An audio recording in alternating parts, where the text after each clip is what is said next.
ছাত্রীবৃন্দ, সালামু আলাইকুম। আশা করছি যে যেখানে আছো আল্লাহর রহমতে ভালো আছো। অনলাইন ক্লাসে তোমাদেরকে স্বাগতম জানাচ্ছি। আমি মারজান আক্তার, প্রভাষক, অর্থনীতি, মোহাম্মদপুর সরকারি কলেজ, ঢাকা। আমরা দ্বাদশ শ্রেণীর ক্লাস শুরু করেছি। গত ক্লাসে তোমাদেরকে দ্বাদশ শ্রেণীর অর্থনীতি বিষয়ের প্রথম অধ্যায় বাংলাদেশের অর্থনীতি পরিচয় নিয়ে আলোচনা করেছি। সেই দিন আমরা বাংলাদেশের অর্থনীতির ঐতিহাসিক পটভূমিটা আলোচনা করেছি। তো চলো আজকে আমরা তার পরের পড়াটা দেখি। আজকে আমরা দেখব বাংলাদেশের ভৌগোলিক অবস্থান ও প্রাকৃতিক পরিবেশ। যে কোনো দেশের অর্থনীতির সাথে আমরা যদি পরিচিত হতে চাই তবে তার ভৌগোলিক অবস্থান এবং প্রাকৃতিক পরিবেশ জানাটা অবশ্যই প্রয়োজন। একটা দেশের প্রাকৃতিক পরিবেশ বলতে তার যে ভৌগোলিক অবস্থান, ভূপ্রকৃতি, নদ নদী, জলবায়ু, প্রাকৃতিক সম্পদ, প্রাণী, এগুলো সবগুলোর সম্মিলিত প্রভাবে সৃষ্ট পারিপার্শ্বিকতাকে বোঝায়। এই প্রাকৃতিক পরিবেশ দ্বারাই মানুষের জীবিকা অর্জন, ব্যবসা বাণিজ্য, পেশা, পোশাক, সব ধরনের অর্থনৈতিক কার্যকলাপের উপর এই প্রভাব ফেলে। তাই আমরা যদি বাংলাদেশের অর্থনীতি সম্পর্কে জানতে চাই তবে প্রথমেই আমাদেরকে তার ভৌগোলিক অবস্থান ও প্রাকৃতিক পরিবেশ সম্পর্কে ধারণা নিতে হবে। এখানে আমরা সংক্ষেপে কিছু পয়েন্ট তুলে ধরেছি যে বাংলাদেশের ভৌগোলিক অবস্থানটা কেমন। 1971 সালের মহান মুক্তিযুদ্ধের মধ্যে দিয়ে বাংলাদেশ পৃথিবীর মানচিত্রে একটি স্বতন্ত্র এবং সার্বভৌম রাষ্ট্র হিসেবে স্বীকৃতি লাভ করে। আমাদের দেশটা আয়তনের দিক থেকে অনেক ছোট, কিন্তু বিভিন্ন কারণে ভৌগোলিক দিক থেকে এদেশের অবস্থান কিন্তু বিশেষ গুরুত্বপূর্ণ। বাংলাদেশ 20 ডিগ্রি 34 মিনিট থেকে 26 ডিগ্রি 38 মিনিট উত্তর অক্ষাংশ এবং 88 ডিগ্রি 1 মিনিট থেকে 92 ডিগ্রি 41 মিনিট পূর্ব দ্রাঘিমার মধ্যে অবস্থিত। আমাদের দেশটা 3 দিকে ভারত বেষ্টিত এবং দক্ষিণে রয়েছে বঙ্গোপসাগর। এছাড়া দক্ষিণ পূর্ব দিকে কিছুটা সীমান্ত মিয়ানমারের সাথে সংযুক্ত। ভৌগোলিক দিক থেকে বাংলাদেশ দক্ষিণ পূর্ব এশিয়ার দেশগুলোর সাথে ঘনিষ্ঠভাবে জড়িত। বাংলাদেশের প্রধান সামুদ্রিক বন্দর চট্টগ্রামকে দক্ষিণ পূর্ব এশিয়ার সদর দরজা বলে অভিহিত করা হয়। আর এই বাংলাদেশের যে সমুদ্র বন্দর, চট্টগ্রাম যে সমুদ্র বন্দরটা, সেটা আসলে অনেক বেশি ইম্পর্টেন্ট। তাই বলা যায় যে ভৌগোলিক দিক থেকে বাংলাদেশের অবস্থানটা বিশেষ গুরুত্বপূর্ণ। আয়তন। বাংলাদেশের মোট আয়তন 1,47,570 বর্গ কিলোমিটার। এছাড়াও মিয়ানমারের সাথে আমাদের সমুদ্র সীমা নিয়ে একটা বিরোধ ছিল। সেই সমুদ্র সীমার বিরোধ নিষ্পত্তির ফলে বঙ্গোপসাগরে আমরা 1,18,813 বর্গ কিলোমিটার অঞ্চলের সার্বভৌমত্ব প্রতিষ্ঠিত করতে পেরেছি, যেটা 2012 সালে আমরা এই সমুদ্র জয় করতে পেরেছি। তারপরে আসো সীমানা। বাংলাদেশের মোট সীমানা হচ্ছে 5,138 কিলোমিটার। এর মধ্যে স্থলসীমা 4,427 কিলোমিটার এবং সমুদ্র সীমা হচ্ছে 711 কিলোমিটার। আবার ভারতের সাথে স্থলসীমা হচ্ছে 4,156 কিলোমিটার, আর বাদ বাকিটা অর্থাৎ 271 কিলোমিটার হচ্ছে মিয়ানমারের সাথে।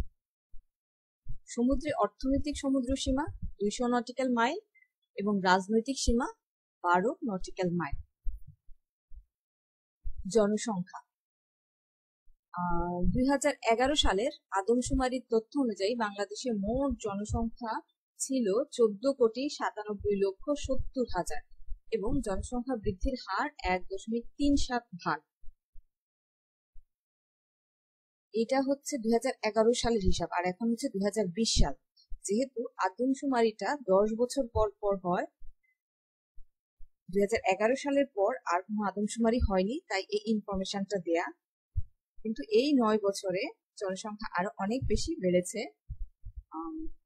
2014 সালের যে অর্থনৈতিক সমীক্ষা হয়েছিল সে অনুযায়ী আমাদের দেশের জনসংখ্যা প্রায় 15,58,00,000, কিন্তু এর মধ্যে জনসংখ্যা আরো বেশি বৃদ্ধি পেয়েছে। প্রতি বর্গ কিলোমিটারে আমাদের দেশে বসবাস করে 1050 জন মানুষ। জনসংখ্যার দিক থেকে আমাদের দেশ পৃথিবীর মধ্যে নবম। এই যে আমি 4টা টপিকস বললাম, এইগুলোর ইনফরমেশন গুলো কিন্তু তোমরা মেমোরাইজ করবে, ঠিক আছে? ভৌগোলিক অবস্থান, আয়তন, সীমানা এবং জনসংখ্যা, এগুলোর তোমাদের এমসিকিউর জন্য খুব বেশি ইম্পর্টেন্ট। তারপরে আসি আমরা ভূপ্রকৃতি। ভূপ্রকৃতি অনুসারে বাংলাদেশকে প্রধানত 3টি অঞ্চলে ভাগ করা যায়। 1, নিম্ন উপত্যকার সমভূমি অঞ্চল। 2, পূর্বাংশের পাহাড়িয়া অঞ্চল। 3, উত্তর পশ্চিমাংশের উচ্চভূমি অঞ্চল। এখন নিম্ন উপত্যকার সমভূমি অঞ্চল কোনগুলি? বাংলাদেশের অধিকাংশ স্থান নিম্ন সমভূমি অঞ্চলের অন্তর্ভুক্ত। এদেশে অসংখ্য নদ নদী দ্বারা বেষ্টিত। এই নদ নদীগুলো প্রতি বছরই পলিমাটি নিয়ে আসে, তাই এখানকার মাটি উর্বর এবং চাষের জন্য বিশেষ উপযোগী বলে বিভিন্ন ধরনের কৃষিজাত দ্রব্য এখানে উৎপন্ন হয়। দেশের মোট যে স্থলভাগ তার সিংহভাগই হচ্ছে এই অঞ্চলে অবস্থিত, এবং এই জন্যই আমাদের দেশটা মূলত কৃষি প্রধান অঞ্চল। আর এই সমতল ভূমি আর নদ নদী বাংলাদেশের অর্থনীতির মূল চালিকা শক্তি যোগান দেয়। পূর্বাংশের পাহাড়িয়া অঞ্চল। পূর্বাংশের পাহাড়িয়া অঞ্চলের মধ্যে রয়েছে সমগ্র পার্বত্য চট্টগ্রাম জেলার কিছু অংশ, কুমিল্লা জেলার, সিলেট জেলার এবং ময়মনসিংহ জেলার কিছু অংশ নিয়ে এই অঞ্চলটা গঠিত। অর্থাৎ যে যে জায়গায় পাহাড় রয়েছে সেটা হচ্ছে পাহাড়িয়া অঞ্চল। এই অঞ্চলে আসলে কৃষিকাজের জন্য খুব বেশি উপযোগী না। এখানে প্রচুর বৃষ্টিপাত হয়, অসংখ্য ছোট বড় নদী দেখা যায়। এই অঞ্চলের নদীগুলো হচ্ছে খরস্রোতা, আর পাহাড়ি এলাকাগুলো চিরহরিৎ অরণ্য দ্বারা আচ্ছাদিত। প্রচুর বৃষ্টিপাত হওয়ার ফলে এইসব অঞ্চলে চা আর চিরহরিৎ বৃক্ষ জন্মে। যে চাষাবাদটা হয় সেটা জুম পদ্ধতিতে হয়। প্রচুর পরিমাণে কাঠ ও বনজ সম্পদ সংগৃহীত হয় এই অঞ্চল থেকে।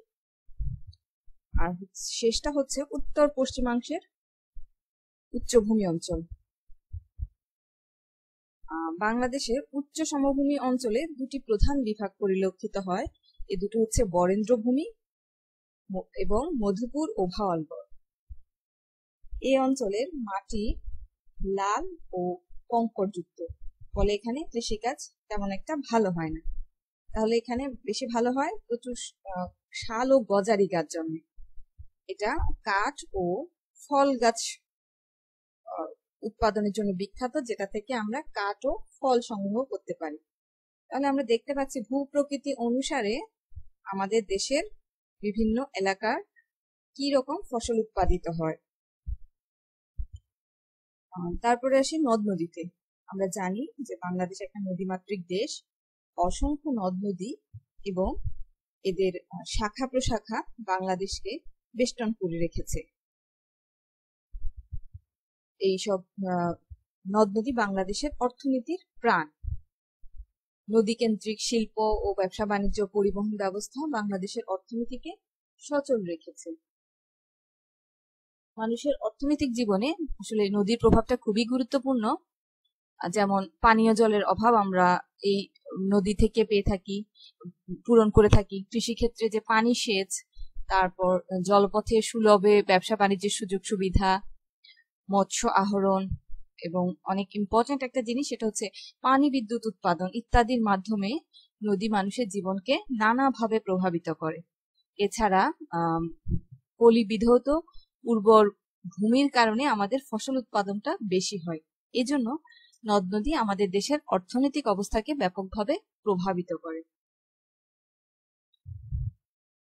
জলবায়ু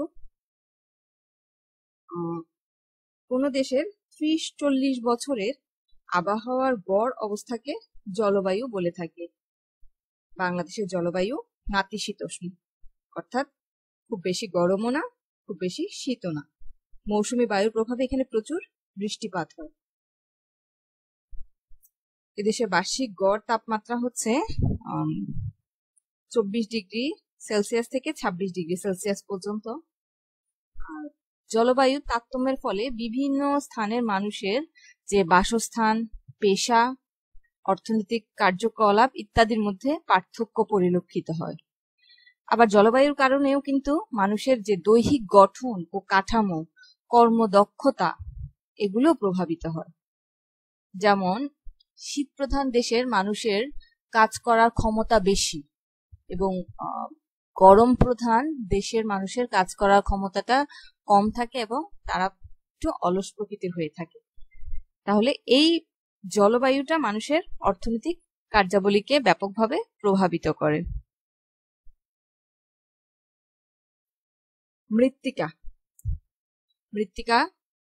মৃত্তিকার গুণাগুণের উপর কৃষির সাফল্য নির্ভর করে। নদীমাতৃক বাংলাদেশের ভূমির বেশিরভাগই নদী বিধৌত পলি দ্বারা গঠিত। এজন্যই আমাদের দেশের মাটিতে উর্বরা ক্ষমতা বেশি। এখানকার মাটিতে প্রাকৃতিকভাবেই নাইট্রিক ও ফসফরিক অ্যাসিড থাকায় জমির উর্বরতা বৃদ্ধি পেয়েছে। আর জমির উর্বরতা বৃদ্ধির ফলে আমরা কৃষি নির্ভরশীল দেশে পরিণত হয়েছি। বৃষ্টিপাত বাংলাদেশের জলবায়ু উষ্ণ ও সমভাবাপন্ন। গ্রীষ্মকালে মৌসুমী বায়ুর প্রভাবে প্রচুর বৃষ্টিপাত হয়। গড় বৃষ্টিপাত 120 থেকে 200 সেন্টিমিটার। বাতাসের গড় আর্দ্রতা সর্বোচ্চ 99 ডিগ্রি এবং সর্বনিম্ন 36%।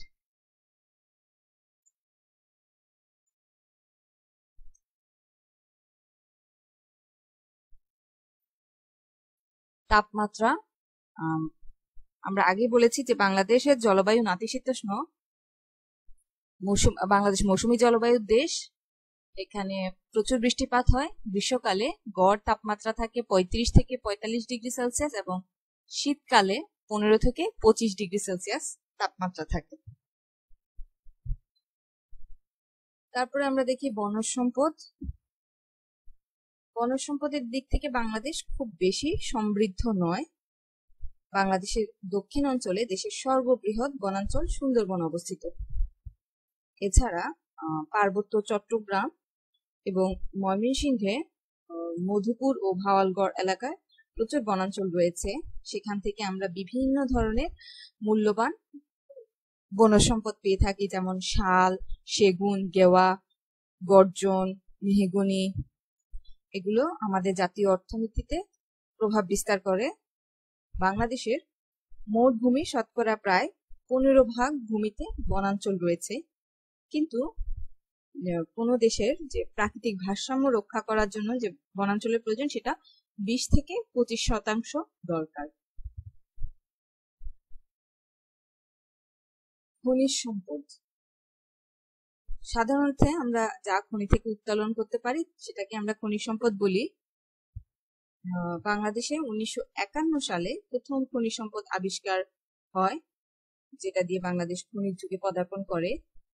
বাংলাদেশের প্রধান খনিজ সম্পদ হচ্ছে প্রাকৃতিক গ্যাস। এছাড়া খনিজ তেল, কয়লা, পিট সম্পদ, চুনাপাথর, চীনামাটি, কঠিন শিলা এগুলো কিছু পরিমাণ পাওয়া যায়। তবে এই যে খনিজ সম্পদগুলো আমাদের দেশে পাওয়া যায় সেটা আমাদের এই এত 16 কোটি মানুষের জন্য যথেষ্ট নয়। তবে আমাদের দেশটা খনিজ সম্পদের অপার সম্ভাবনাময় দেশ। আর এখনো আমাদের দেশে পেট্রো বাংলা আর বাপেক্স খনিজ সম্পদের অনুসন্ধান কার্যক্রমকে জোরদার করেছে। প্রাণীজ সম্পদ এই যে প্রাণী জগতও নানাভাবে মানুষের অর্থনৈতিক উন্নতিতে সহায়তা করে। মাছ, মাংস, ডিম, চামড়া, রেশম প্রভৃতি প্রাণী জগৎ হতে পাওয়া যায়। এছাড়া পরিবেশের ভারসাম্য রক্ষা, পরিবহন ও কৃষিকাজ, চামড়া শিল্প প্রভৃতি প্রাণী জগতের উপর নির্ভরশীল। বাংলাদেশে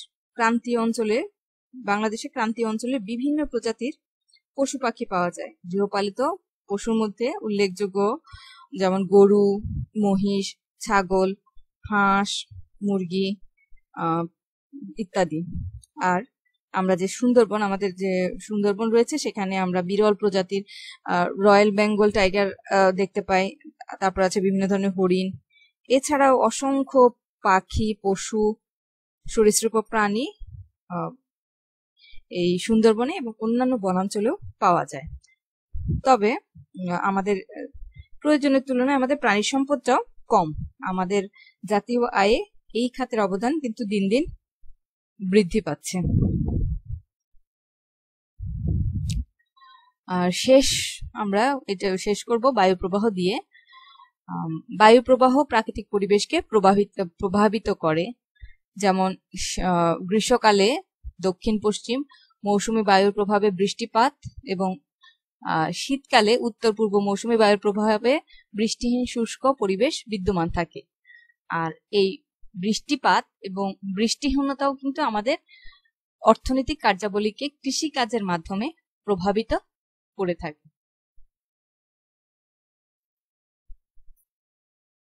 এবার আমরা আসি পরিবেশে। পরিবেশ সাধারণ অর্থে আমরা পরিবেশ বলতে কি বুঝি? পরিবেশ বলতে আমরা আমাদের পারিপার্শ্বিক অবস্থাকে বুঝি, যা মানুষ, প্রাণী ও উদ্ভিদের বিকাশকে সরাসরি প্রভাবিত করে। অর্থাৎ আমাদের চারপাশে যা কিছু আছে তাই নিয়ে আমাদের পরিবেশ। পরিবেশের উপাদান দুটি: এক, প্রাকৃতিক পরিবেশ; দুই, সামাজিক পরিবেশ।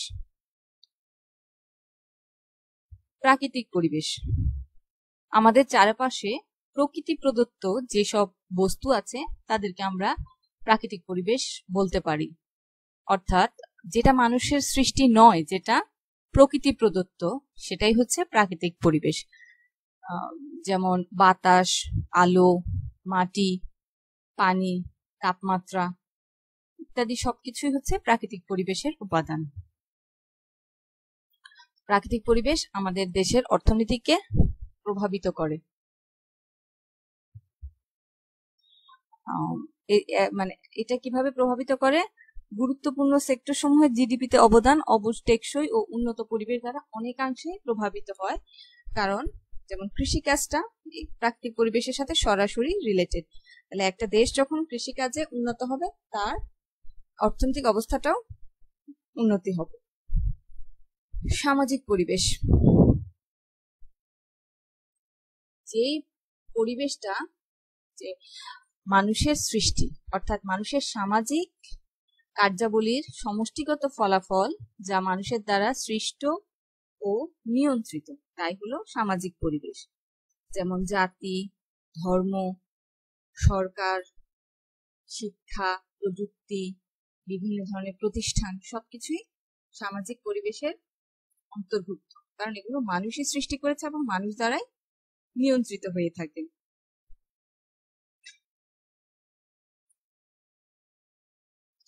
এর মধ্যে গুরুত্বপূর্ণ হচ্ছে জাতি, ধর্ম এবং জনসংখ্যা। বাংলাদেশের বিভিন্ন অঞ্চলে বিভিন্ন জাতির লোক বাস করে। পরিবেশের উপর এদের মানসিকতা, চরিত্র, শারীরিক শক্তি প্রভাব বিস্তার করে। অর্থাৎ বিভিন্ন জাতিগোষ্ঠীর মানুষের বৈশিষ্ট্য বিভিন্ন রকম হয়, যেটা আমাদের অর্থনীতিকে প্রভাবিত করে। আর ধর্ম সামাজিক পরিবেশের উপর প্রভাব বিস্তার করে। যেমন বিভিন্ন ধর্মাবলম্বীদের রীতিনীতি, আচার অনুষ্ঠান অর্থনীতিতে উল্লেখযোগ্য ভূমিকা রাখে। জনসংখ্যাটাও কিন্তু খুব গুরুত্বপূর্ণ, কারণ একটা দেশের জনসংখ্যা যখন অতিরিক্ত হয়ে যায় তখন সেটা সেই দেশের অর্থনীতির জন্য বোঝা স্বরূপ হয়। আবার জনসংখ্যা কম হলেও একটা দেশের উন্নয়ন বাধাগ্রস্ত হয়।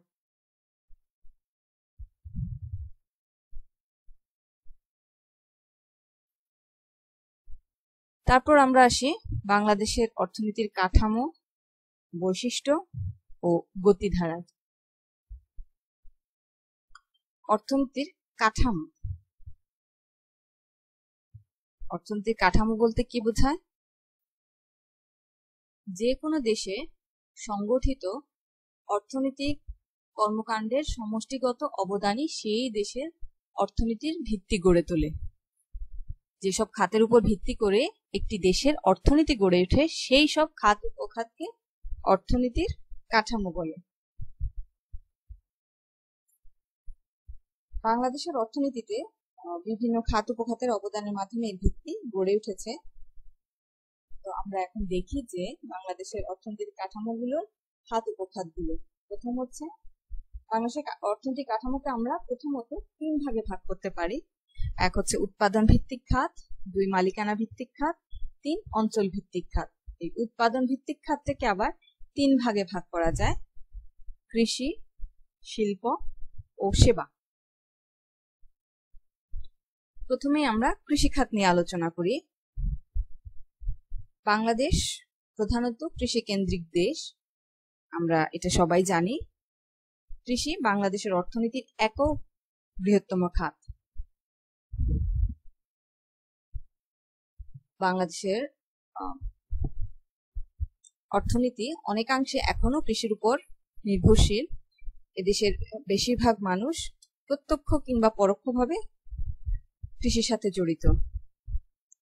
গ্রামীণ অর্থনীতির উন্নয়ন, খাদ্য নিরাপত্তা, উৎপাদনে স্বনির্ভরতা অর্জন, দারিদ্র্য নিরসন ইত্যাদির মাধ্যমে দেশের যে আর্থসামাজিক ও টেকসই উন্নয়ন দরকার, সেক্ষেত্রে কৃষি খাত অত্যন্ত গুরুত্বপূর্ণ কিন্তু ভূমিকা পালন করছে।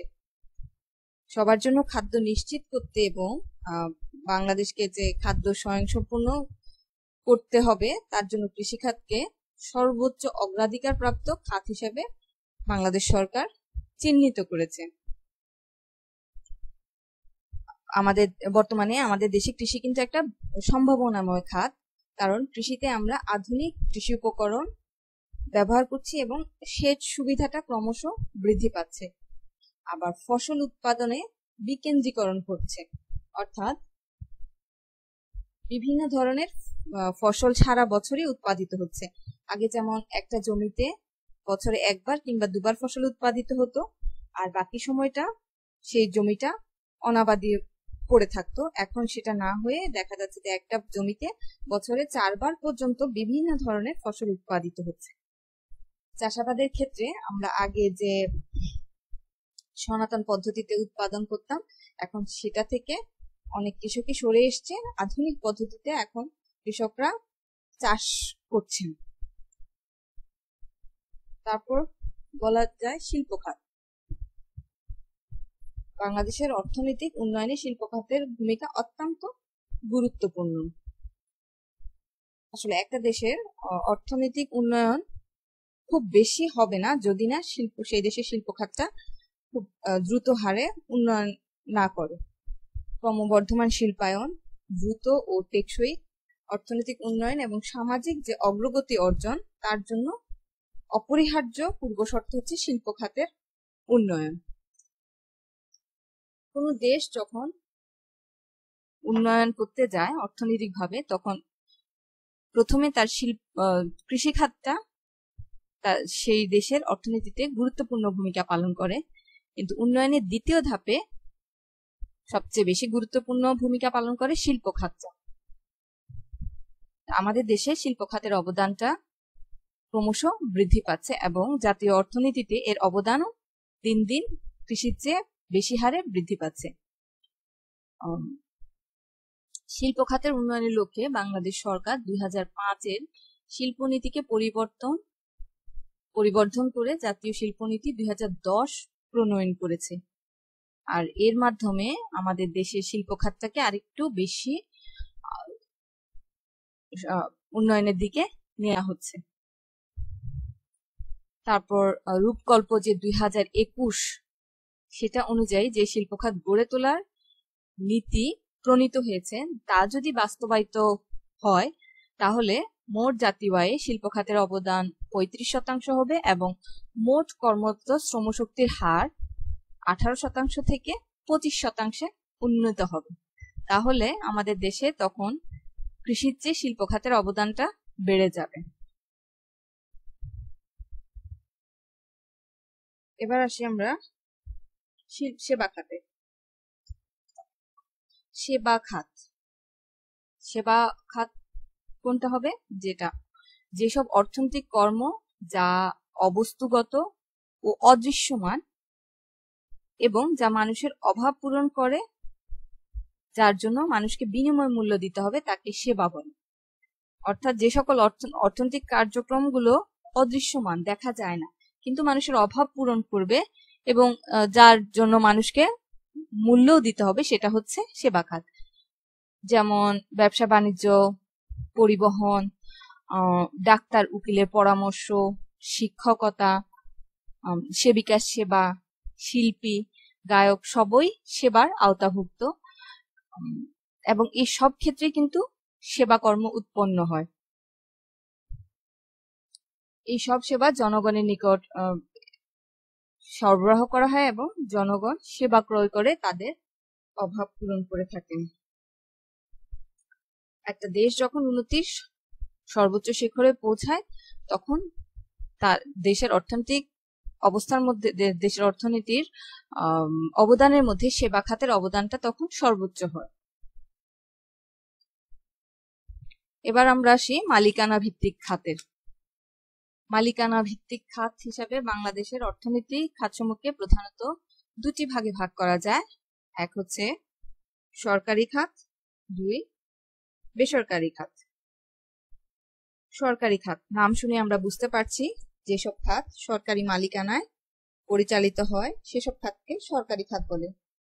যেমন অস্ত্র ও গোলা বারুদ, প্রতিরক্ষা সরঞ্জামাদি, তারপর মুদ্রা ও টাকশাল, বিমান, রেলওয়ে, বিদ্যুৎ ও টেলিযোগাযোগ, এগুলো কিন্তু সবই সরকারি খাতের অন্তর্ভুক্ত।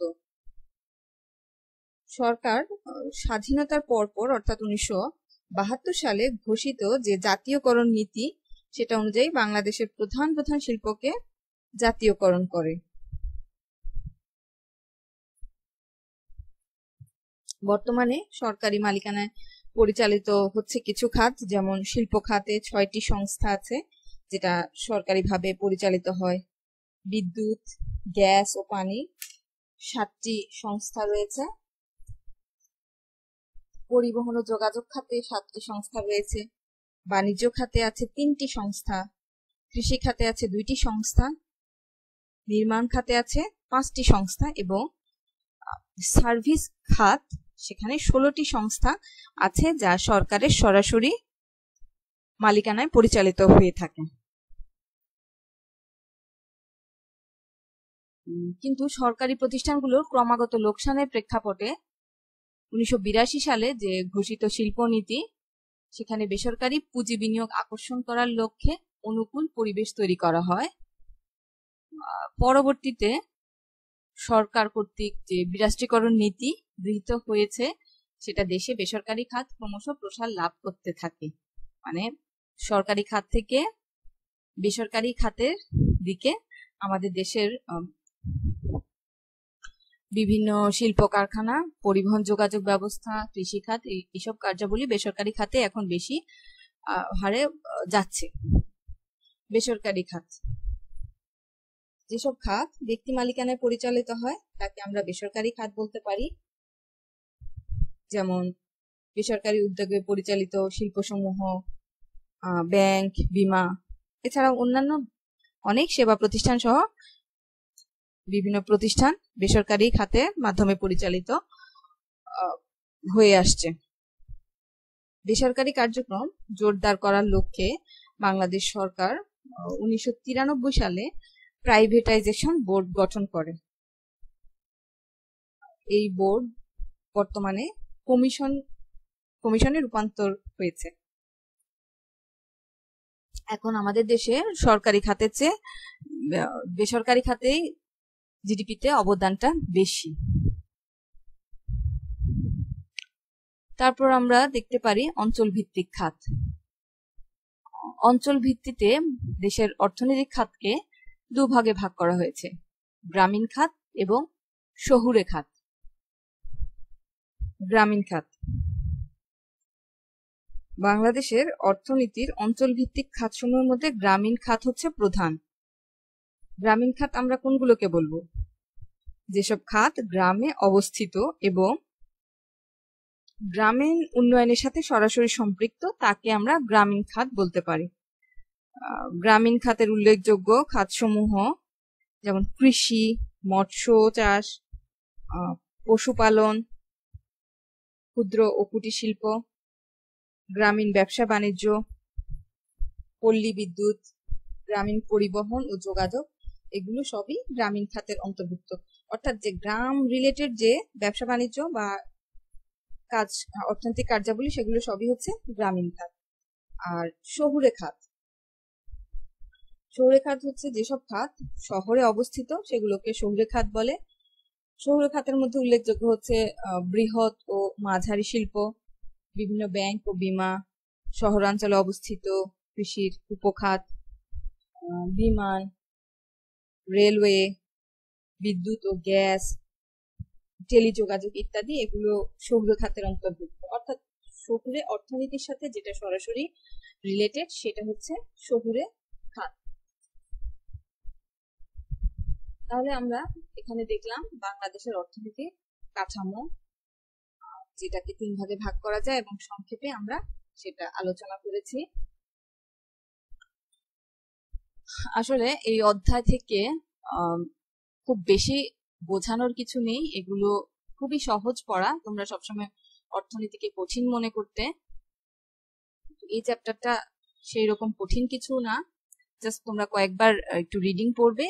রিডিং পড়লে আমি আশা করছি তোমরা এই অধ্যায়টা ভালোভাবে আত্মস্থ করতে পারবে। পরবর্তী ক্লাসে আমি এর পরের পড়াগুলো পড়াবো ইনশাল্লাহ। তো এখন ভালো থাকো, আল্লাহ হাফেজ।